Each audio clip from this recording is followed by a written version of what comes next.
Ток-шоу с Сергеем Мокрушиным.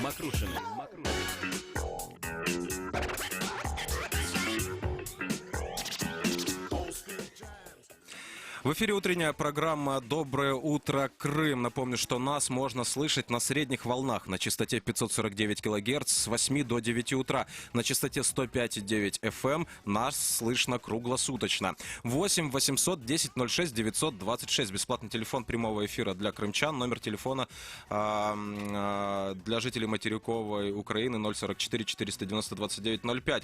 Подписывайтесь на страницу Крым Реалии в Facebook и следите за прямыми трансляциями эфиров радио Крым Реалии на нашем канале в YouTube. Я представлю нашего гостя, Нариман Джилял, крымско-татарский активист. Доброе утро. Доброе утро, Сергей. Доброе утро всем. Итак, начнем наш разговор с упоминания события, которое произошло в Крыму 17 августа. Там прошел форум общественно-политических сил крымско-татарского народа, участников которого призвали участвовать в выборах в российские органы власти на полуострове. Давайте послушаем, о чем говорили участники этого форума, и начнем беседу с нашим гостем. Крымские татары сегодня окончательно вышли из плена зарубежных институций, которые в интересах каких-то зарубежных акторов использовали национальный фактор в Крыму для дестабилизации. И никакие выкрики из Киева и хитроумные схемы зарубежных, скажем так, добродетелей, которые на всех международных площадках поднимают вопрос о крымских татарах, не повлияют на судьбу крымских татар, на судьбу Крыма и России в целом. Это было высказывание Руслана Бальбека, который сейчас является депутатом Госдумы России. Давайте послушаем еще одну цитату. Это Чингис Якубов, который является ректором Крымского педагогического университета. Народ вот в едином уже порыве одобряет все то, что было сделано в течение 5 лет, а сделано было немало. Создан мощнейший инфраструктурный каркас. Но просто на секунду представьте себе, что вот за такой короткий период времени паспортизация, совершенно иное правовое поле, экономика, новые деньги и так далее. То есть, и все это делалось впервые. Ну вот, в этих двух цитатах, наверное, изложена короткая аргументация, которую предлагают российские власти крымским татарам для того, чтобы крымские татары каким-то образом сотрудничали с российской властью. Напоминаю, что у нас в студии гость Нариман Джилял, крымско-татарский активист. Нариман, по вашему мнению, как выглядят такие предложения от российской власти на фоне того, что происходит в Крыму? На фоне преследований политических, на фоне массовых обысков? Ну, вы знаете, на самом деле, такая абсолютно советская риторика. Прям вот, я не знаю, эти фразы, наверное, в каких-то учебниках единогласно можно... поддерживают? Да, единогласно поддерживаем, никогда такого не было в едином порыве, все нации там, там живут мирно, и как все замечательно, великий вождь, там, и вот заграничные акторы, иностранные агенты и так далее. Мы уже целый век, наверное, вот можем взять историческую литературу, почитать выступления, там какую-нибудь, открыть книжку, очередной съезд там КПСС, вот прям, наверное, процитировать эти все вещи. Я не скажу, что то, что говорят такие товарищи, абсолютно неправда. Российская Федерация действительно тратит достаточно серьезные бюджетные средства сегодня для осуществления различных проектов в Крыму. И вы тем более об этом знаете и пишете. Но нужно понимать цену всего этого, да. Говорить о том, что прям там какие-то супер достижения, очень сложно. Очень много проектов сегодня там барахлят, они не двигаются, и это и знаменитая там трасса и так далее. А я очень много езжу по Крыму. Не люблю, хотя до таких примеров опускаться, но съедьте с трассы чуть-чуть в сторону и увидите реальное состояние крымских дорог. Их регулярно там замазывают и так далее, но это не похоже на те приукрашения, которые вот мы регулярно можем слышать от крымских чиновников. Поэтому данные аргументы, они рассчитаны на людей, которые не умеют думать или не любят думать.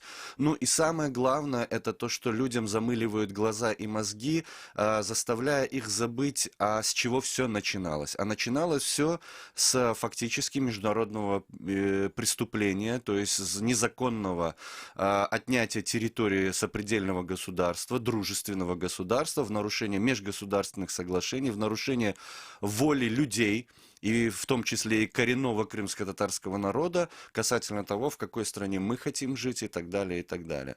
Определенные успехи они могут чувствовать в своей деятельности только потому, что идет время и происходят определенные объективные процессы, о которых мы можем, в принципе, много говорить, но время еще покажет, так ли успешно все то, на что рассчитывают в данном случае и эти господа, и так ли крымские татары в едином порыве все уже там забыли, приняли и готовы сегодня участвовать в таких вот вещах, как выборы, я не думаю.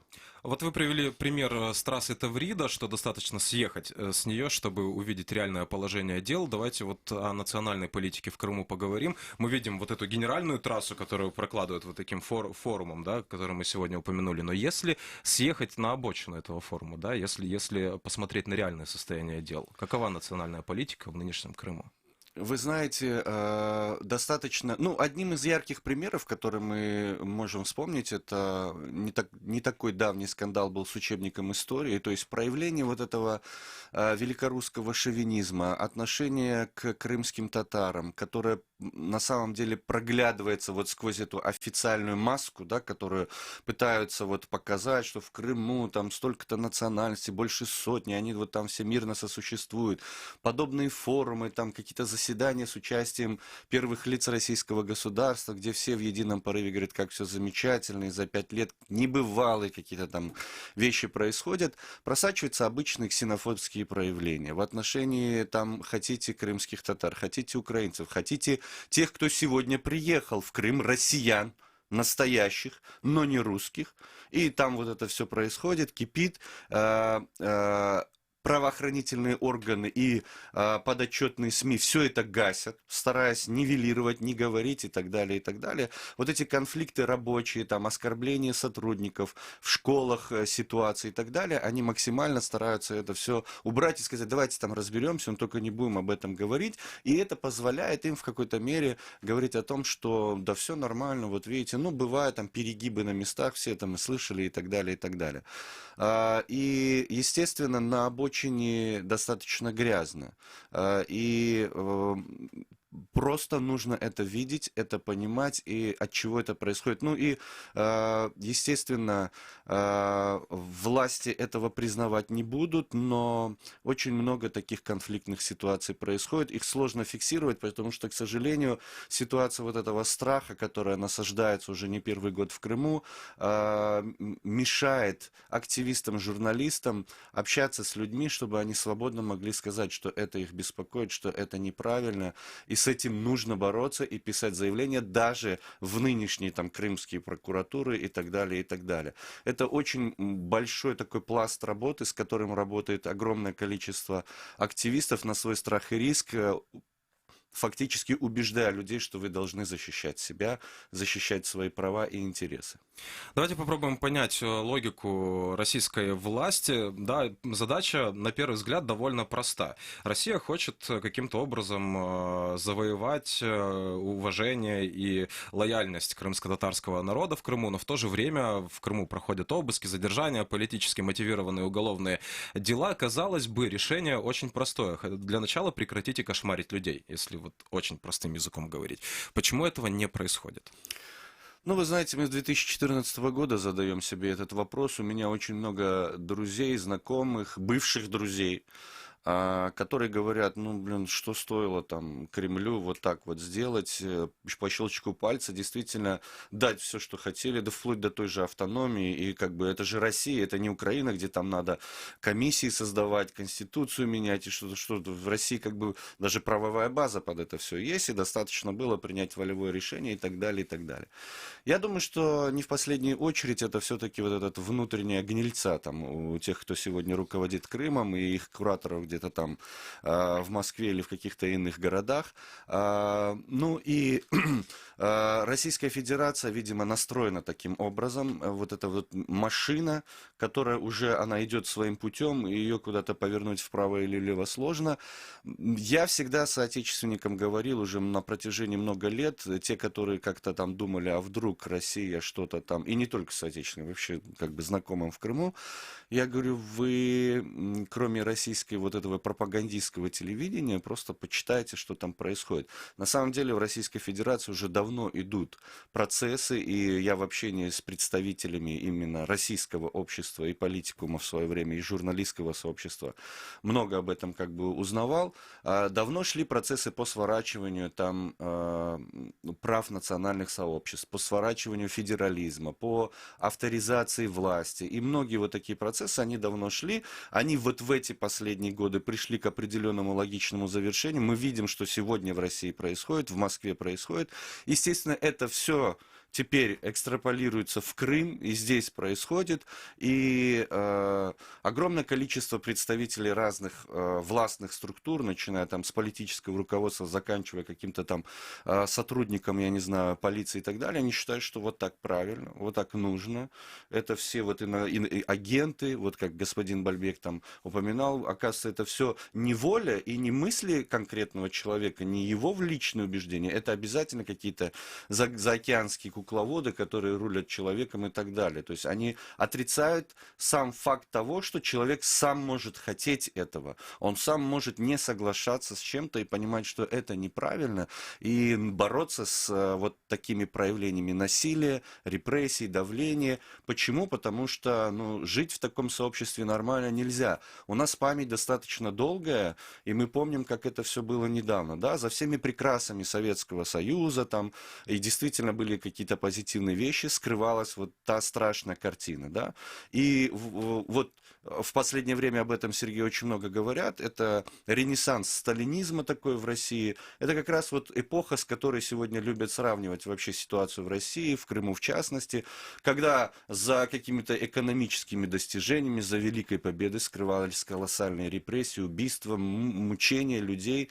общество в целом, фактически власть насиловала общество, и мы это все помним, и тут просто встает банальный вопрос. Это цена вот некого такого благополучия или нет?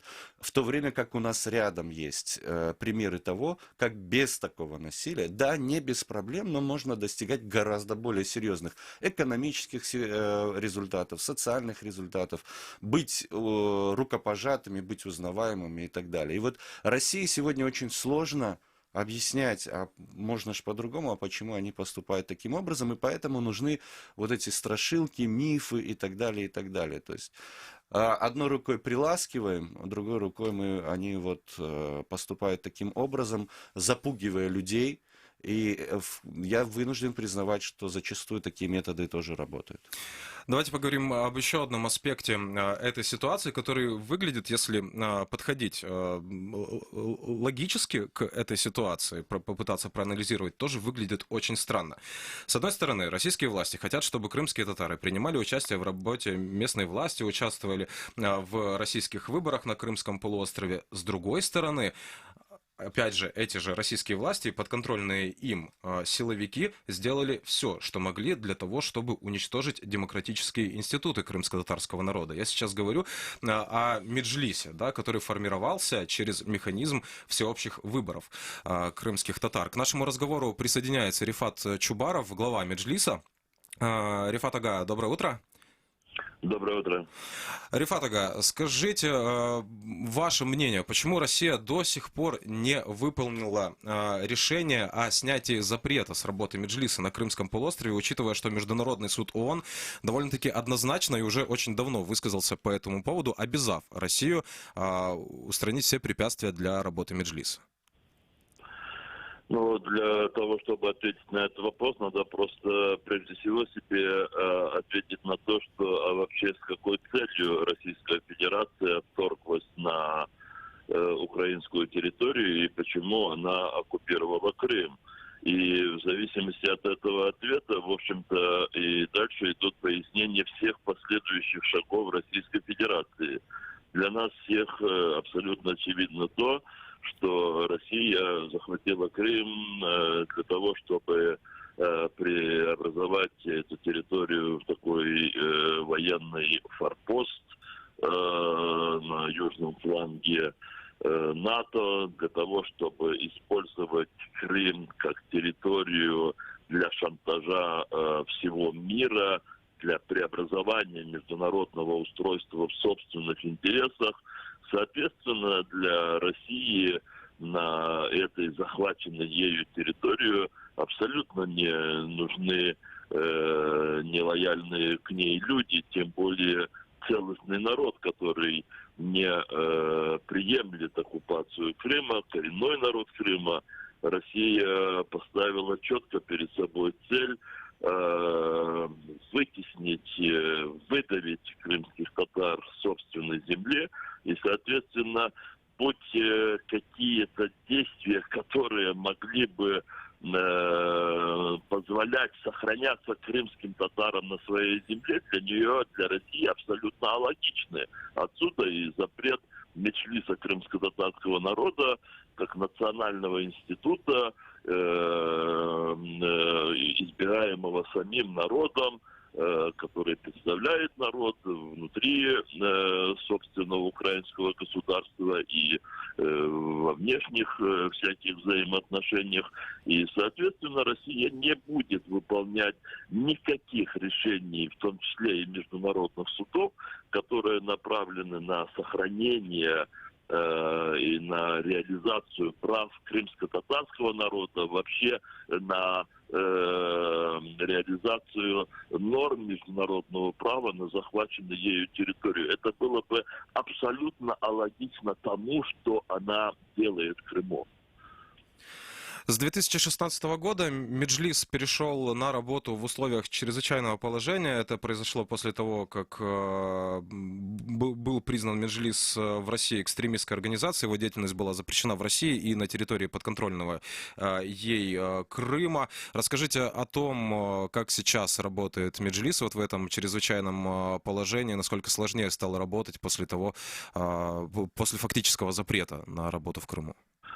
Давайте я вам отвечу таким образом. Мы нашли адекватные механизмы для того, чтобы в условиях запрета на оккупированной территории деятельности Меджлиса крымско-татарского народа, в условиях постоянной угрозы крымско-татарским активистам в Крыму, тем не менее, выполнять ту роль, которая нам отведена в соответствии с нашими собственными внутренними национальными правилами. Я имею в виду регламентом Курултая крымско-татарского народа и положением о Меджлисе крымско-татарского народа.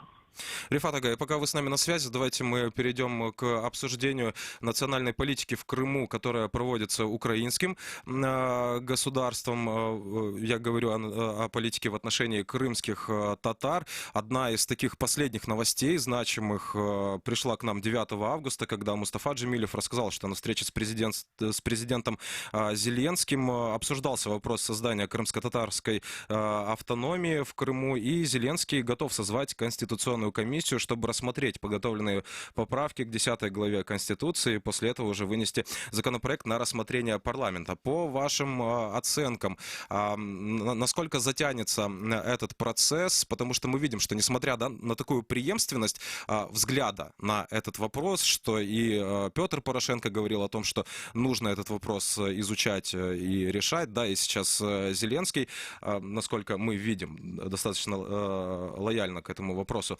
высказываться. По вашим ощущениям, будут ли какие-то действительно реальные подвижки в этом вопросе, в вопросе крымско-татарской автономии? Вы знаете, здесь может быть очень много вариаций поведения, но надо, мне представляется, прежде всего исходить из того, что как будут вообще развиваться события вокруг Крыма, оккупированного Российской Федерацией, какой будет алгоритм взаимодействия с международным сообществом для того, чтобы восстановить государственный суверенитет Украины над Крымом. И в том случае, если украинские политики будут осознавать, что, собственно, возвращение Крыма и возвращение Крыма с точки зрения восстановления суверенитета Украины, оно обязательно потребует обстоятельного обсуждения и разрешение крымско-татарского вопроса, вот от осознания этого и, в общем-то, зависит, как эффективно будут рассматриваться и приниматься внутренние решения, в том числе законы, связанные с обеспечением прав крымско-татарского народа. Я очень надеюсь на то, что формируемая после выборов президента Украины, после выборов нового состава парламента Украины, формируемая украинская власть, она будет исходить из того, что просто с заверениями, призывами к деоккупации Крыма, без представления международному сообществу конкретных решений и конкретных таких формул, как будет развиваться Крым с момента его деоккупации, в том числе в части обеспечения прав коренного народа, без представления вот таких очень конкретных предложений, очень трудно рассчитывать на взаимопонимание в мире. Спасибо вам. Напоминаю, что с нами на связи был Рифат Чубаров, глава Меджлиса крымско-татарского народа. Напомню также, что гость нашей студии Нариман Джилял, крымско-татарский активист. Напомню, что вы можете звонить нам в эфир, можете писать комментарии. Мы обязательно вам ответим. Итак, давайте продолжим разговор. Ну вот мы услышали Рифата Чубарова о том, каким, да, может быть дальнейшая политика украинской, какой может быть дальнейшая политика украинской власти в отношении Крыма и крымско-татарского народа. Нариман, ну вы же находитесь в Крыму постоянно, и, может быть, вы можете очертить, да, тот формат ожиданий крымских татар от Киева? Здесь очень просто, Сергей, нужно понимать, что вопреки там попыткам кого-то, да, нивелировать вот эту коммуникацию, что то, что здесь, в Киеве, говорят Рифат Чубаров, Мустафа Джемилев, Ахтем Чийгоз, Ильми Умеров и другие, они полностью как раз отражают то, что говорят в Крыму, потому что эта постоянная коммуникация существует, и те люди, которые сегодня являются лицами Меджлиса, они и, собственно, передают все как есть. И, в принципе, можно любого гостя из Крыма сюда привести и услышать вот полностью, ну, какие-то там другими фразами, но те идеи, о которых вот даже сейчас говорил Рифат Чубаров, ожидания очень высокие. Очень многие люди подходят и задают всегда два вопроса. Во-первых, когда мы услышим хорошие новости, когда мы наконец-то вернемся, когда это произойдет и так далее, что хорошего в этом направлении делается.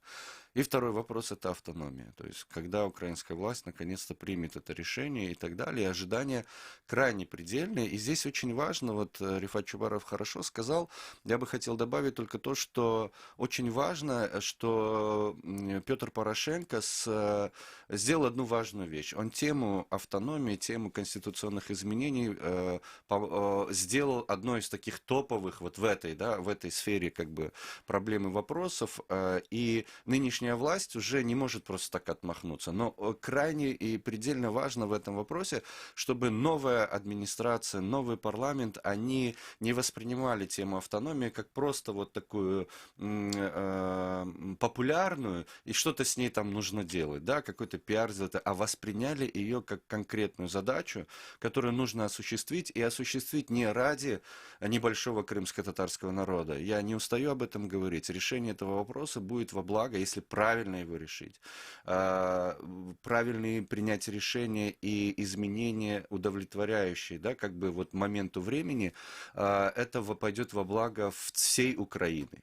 Украина приобретет от крымской автономии колоссальные вот какие-то вещи и даже сможет экспортировать этот опыт за пределы. Потому что решение национальных вопросов, мы сегодня видим, это актуальная тема для многих европейских стран, для многих вообще стран мира, и Украина могла бы это сделать своей тоже а-ля визитной карточкой, и те люди, которые сегодня принимают решения в этих вопросах, уже в качестве экспертов могли бы говорить. Не говоря о том, что Украина, решая подобные вопросы, а мы видели, что на протяжении многих лет с момента независимости, вот недавно недавно был очередной день рождения нашего государства, просто закрывали глаза на подобные темы, всегда находя какие-то отговорки и так далее. Вот мне кажется, уже давно настало время, и сегодня есть шанс взять, действительно засучить рукава и поработать. Может быть, не идеально, может быть, сложно и так далее, но, по крайней мере, начать принимать решения.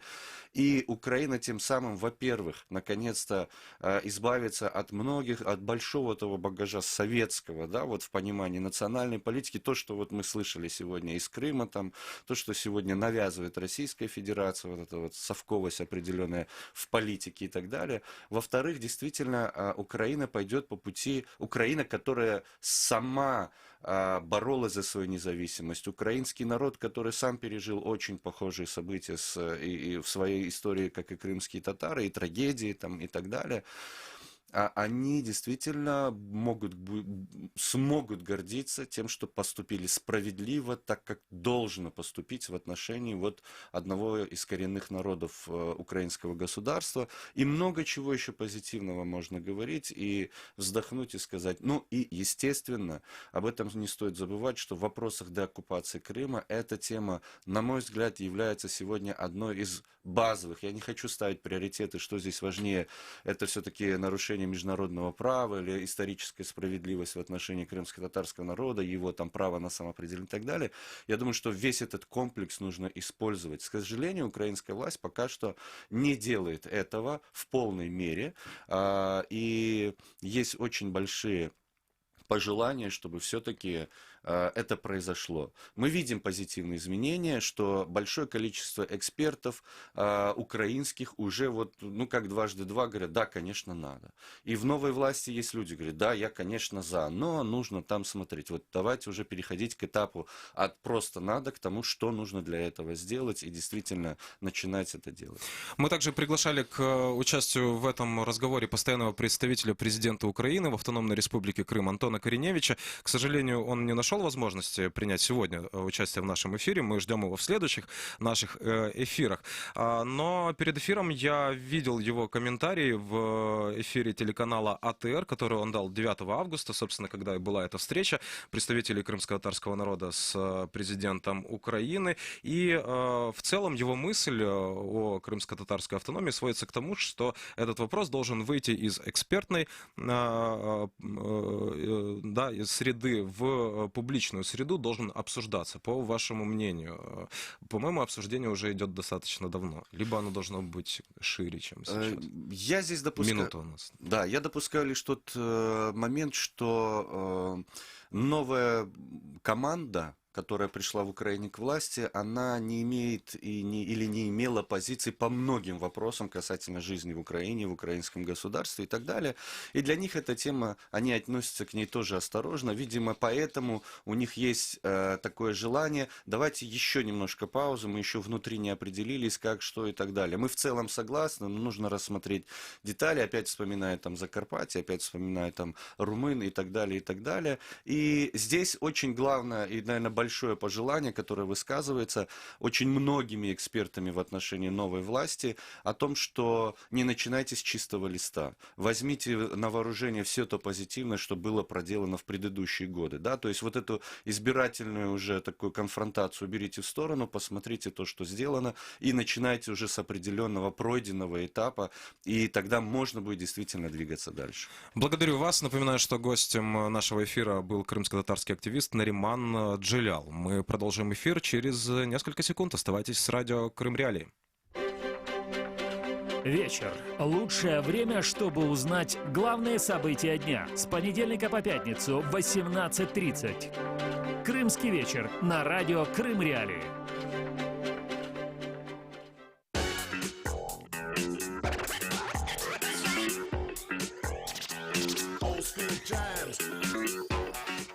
Всем привет, это «Доброе утро, Крым», наше утреннее шоу, новое, радио Крым Реалии для вас вещает, напомню, круглосуточно на 105,9 FM, также вы можете слушать нас онлайн на сайте Крым Реалии, чуть позже вы сможете нас слушать еще на одной волне. Слушать и видеть нас можно на сайте Крым Реалии. И слушать и видеть, да. Ну, и с вами Катя Некреч и Сергей Макрушин только что провел важную часть нашего эфира, это интервью, ток-шоу, там, где мы берем какую-то центральную важную тему утро и обсуждаем ее с гостями, со спикерами разными. Ну, а до этого и после этого у нас в эфире новости. Вот что мы не успели из предыдущего, из первого блока новостного сейчас я буду шуршать прочитать. бумагами, Не чтобы- шурши, я тебе все расскажу. Хорошо, не шуршу. Или- Не надо Слушаю. шуршать. Смотри, там же это интересная новость. Вот юристу из Владивостока пришел ответ из Севастополя о поездке Путина без шлема.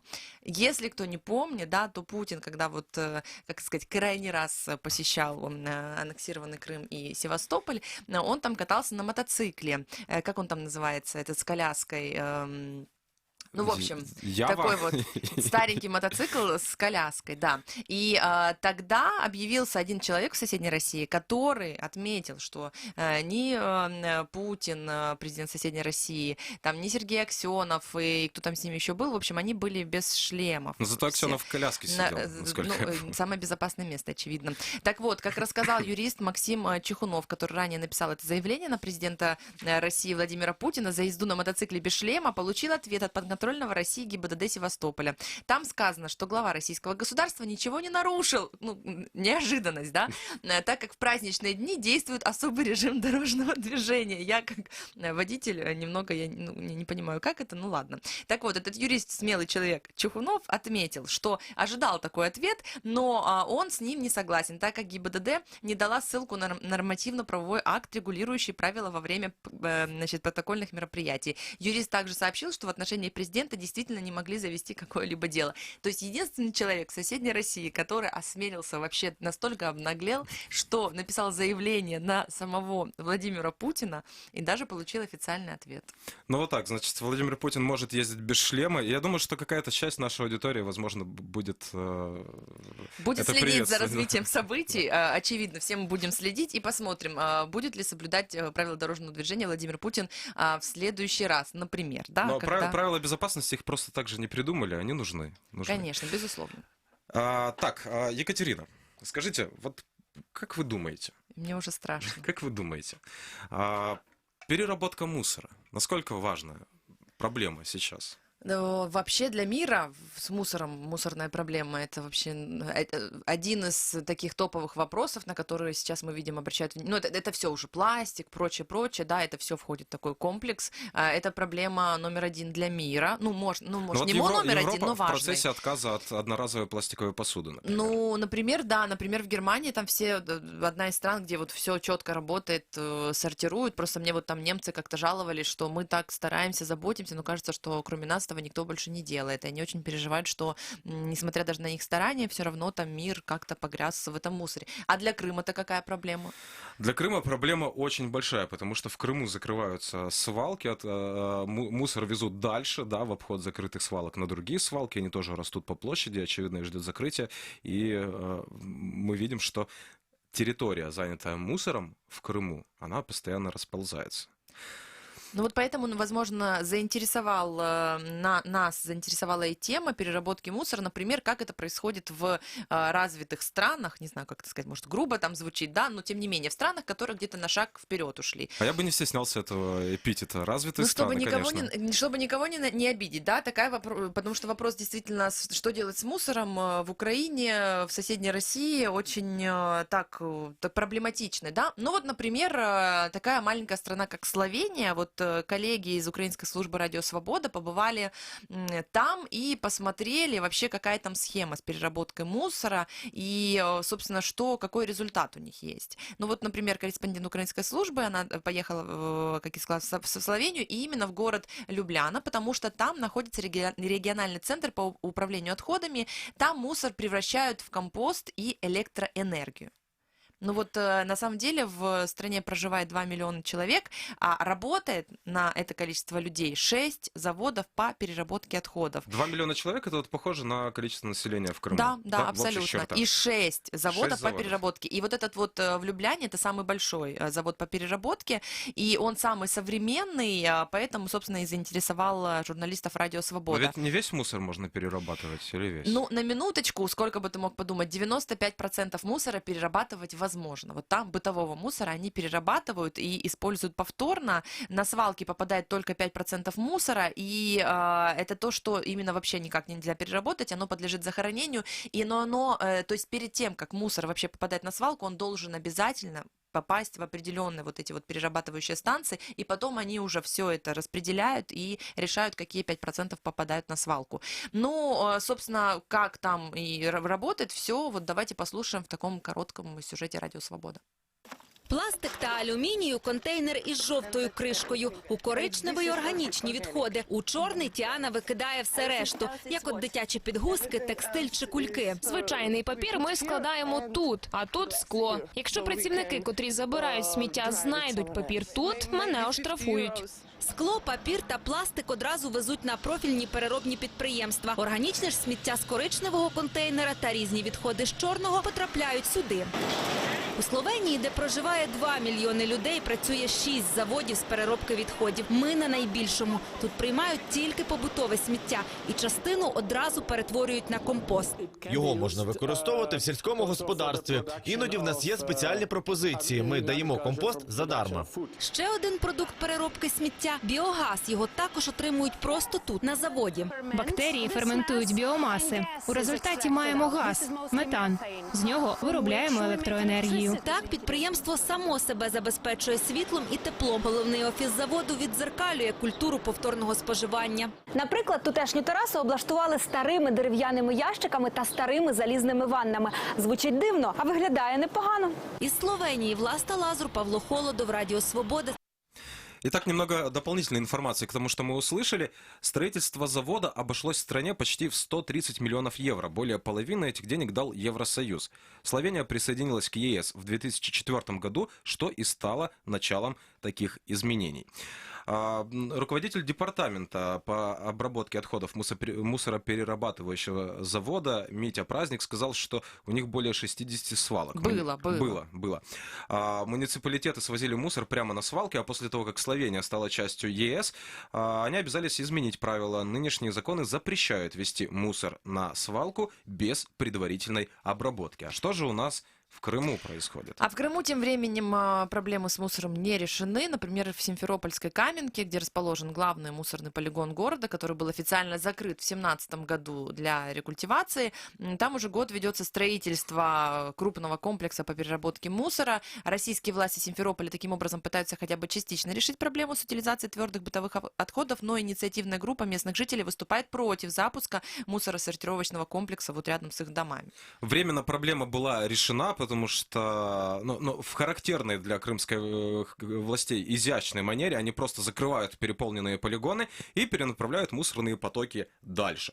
Вот Каменка закрыта, перенаправили поток в Тургенево Белогорского района. В августе заявили о закрытии полигона ТБО в Керчи, и мусор теперь везут в Ленинский район Крыма. До 15 сентября Сергей Аксенов велел закрыть свалки в Ялте, и вот куда повезут этот мусор, пока непонятно. Но я думаю, что степным регионам Крыма надо так приготовиться. Поднапрячься, да? Ну вот просто вот элементарно мы все, я пытаюсь немного сортировать мусор, но это вообще капля какая-то в море, это вообще не получается, потому что на самом деле, как опять-таки в развитых странах происходит, там люди, например, если они уже сортируют мусор, они даже уже в супермаркетах берут только тот товар, они смотрят, уже сразу понимают, в какой он упаковке, его можно переработать или нет, и брать мне его домой или нет, со своими судочками, пакетиками ходят и торбочками. Здесь должны сойтись, мне кажется, вообще два фактора. Во-первых, это сознательность человека, который понимает, что мусор нужно сортировать. Его слишком много. Он даже в Марианской впадине обнаружен, этот мусор. То есть он уже везде, и с этим нужно что-то делать. А второе, это наличие инфраструктуры для сортировки и переработки мусора. Это уже обязанность государства. Я вот из личного опыта могу сказать, что был в Польше в прошлом году, и там, где мы останавливались, там можно было сортировать мусор, и мне этот процесс даже очень понравился. Да, сейчас в Киеве с этим проблематично, но вот компания, я не буду называть ее, у которой я воду покупаю, она привозит такие сумки, в которые можно складывать пэт-бутылки и тоже им отдавать на вторичную переработку. Ничего я за это не получаю. Мы видим, что некоторые страны поощряют тех людей, которые занимаются сортировкой мусора. Но у нас пока так, но хотя бы вот это понимание, что на пару десятков квадратных метров грязи будет меньше из-за вот этой привычки, я считаю, очень полезной сортировать мусор, это вот особо как-то греет. Я думаю, что делать это у себя дома гораздо приятнее, чем где-то за границей. Это 100%. Но мы очень много новостей сейчас не успеем вам еще рассказать из того, что мы приготовили. Но у нас есть прекрасная новая рубрика, заключающая этот эфир. Это комментарии без комментариев. Премьера в премьере. Премьера в премьере, да. Мы сейчас за последние несколько минут попытаемся вам, собственно, это все озвучить и рассказать. Так что готовьтесь.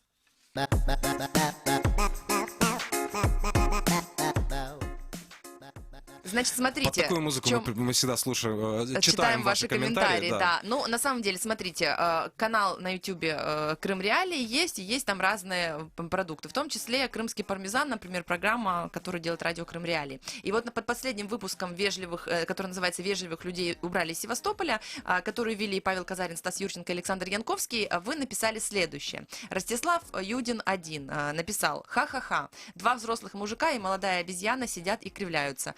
В общем, в этой троице мы не поняли, кто же взрослые мужики. Мы долго вчера пытались распределять эти роли между... И никак, не сами. Ну, в общем, он еще пишет, этот Ростислав, чему, сами не знают, совсем не смешно. Но, тем не менее, вы же смотрите. Смотрите. Вы в следующий раз уточните, чтобы мы не мучились уже, кого вы как назвали. Вот кто-то пишет, что будет встречать сразу дизлайк.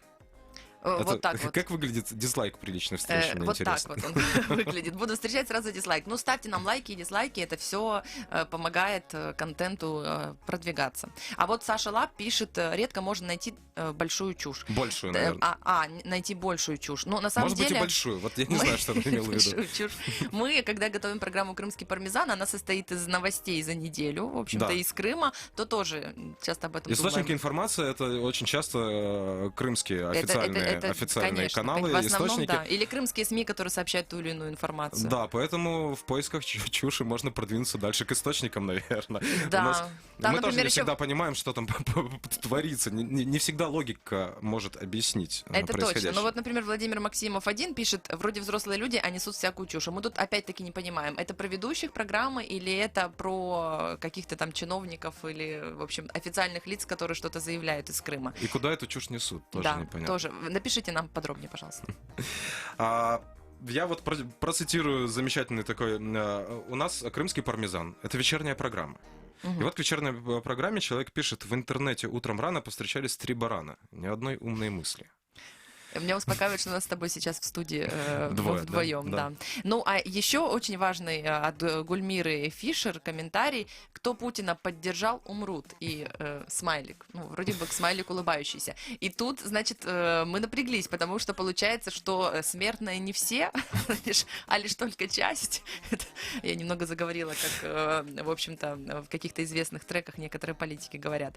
А потом, что там еще интересное есть? Вообще, мы намеренно выбрали самые такие критичные комментарии. Нет, там есть и позитивные. Смотри, Водофон пишет: отличная команда, поржали от души. И 3 смайлика. Спасибо вам большое. Спасибо. Это тоже приятно. От Кости Иванова лайк за труды и всех с праздником. С Днем независимости, я так понимаю. Да, тогда это как раз был День независимости, когда была премьера этой программы. Ну, в общем-то, спасибо за ваши комментарии. Мы за ними следим, безусловно, и отныне будем вот самое интересное под какими-то интересными программами радио Крым Реалии выбирать и озвучивать в нашем эфире. В нашем эфире, который теперь называется «Утром Доброе утро, Крым», мы будем вас знакомить с разными новостями и с классными, интересными, важными крымскими темами. Пишите нам больше комментариев. Мы очень рады с вами общаться в любом формате.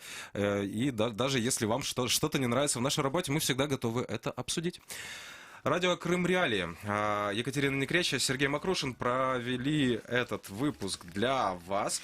Я напомню, что мы открыты для ваших комментариев, для ваших предложений. Звоните нам во время эфира, после эфира оставляйте комментарии под нашими трансляциями в Facebook и на YouTube. Пишите на нашу редакционную почту, пишите нам в социальные сети. Утром в 8 часов мы встречаемся, а вечером в 18:30 Александр Янковский с коллегами будет ждать вас, поэтому оставайтесь с нами. Запомните расписание.